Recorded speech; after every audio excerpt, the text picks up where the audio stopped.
Researchers found that men and women have been getting vastly different advice for heart disease, and they found that the advice women were getting could negatively impact their health.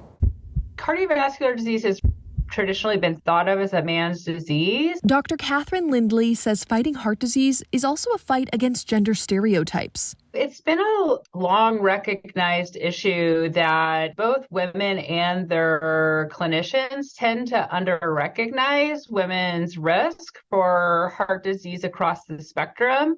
It accounts for about 1 in 3 deaths in women. So really, we're all essentially at risk for cardiovascular disease. She says women tend to develop heart disease later in life and more commonly have symptoms of fatigue and shortness of breath. Those are symptoms that men don't usually report. So over the years, this has contributed to heart disease in women being overlooked. And Dr. Lindley says even when women do present symptoms, they're less likely than men to be prescribed medication. In general, we know that men tend to be treated more aggressively with cardiovascular medications, even when presenting with a heart attack. Knowing this, researchers from Massachusetts General Hospital looked more deeply into gender disparities in heart disease treatment and prevention.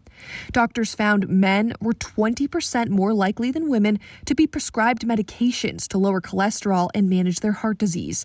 Meanwhile, women were 27% more likely to be advised to lose weight and 38% more likely to receive recommendations to exercise to deal with their heart disease. Dr. Lindley says from her experience, she thinks both men and women should consider diet, exercise, and medication. They both need to be treated as aggressively. And getting more aggressive with women's heart disease starts with doctors and their patients ditching stereotypes and changing the conversation so that women are encouraged to attack this deadly disease head on and early on.